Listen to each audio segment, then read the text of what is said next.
arrived here in 1971. I went to school here.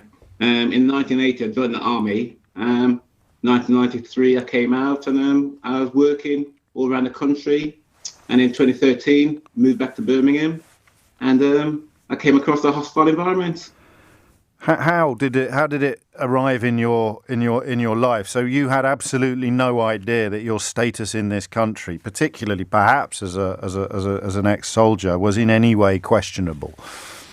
Not at all. You know, in my old passport, I had a definite leave to remain stamped in it anyway, and for some reason they wouldn't accept that. But I went to work one morning, just started a new job, got called into HR, and they told me that they'd done a check on me and I weren't eligible to work in the UK.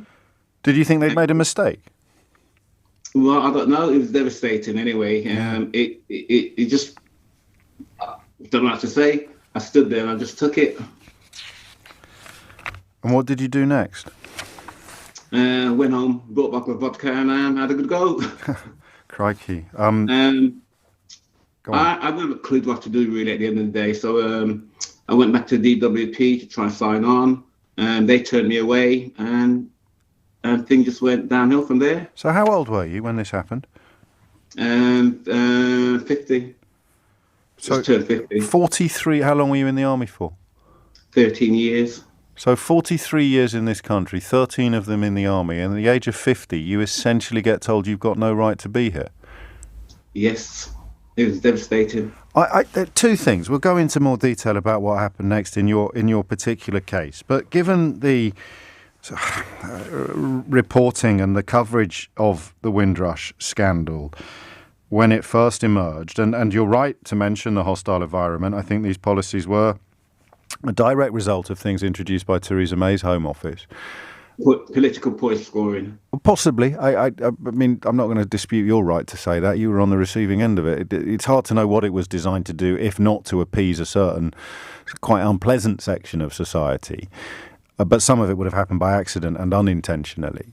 But I struggle to believe that you're still here, in the sense of still having to complain, and that your grievances and your treatment hasn't been properly rectified. And before we get on to the details of that, I just wondered whether you are. Did you think when the story broke, when the dam broke, and you could finally look yourself in the eye and say, crikey, I'm not going mad. This really did happen. It really has happened to lots and lots of other people, and it really is despicable. Did you think things would be fixed, tidied up? No, I didn't have a clue.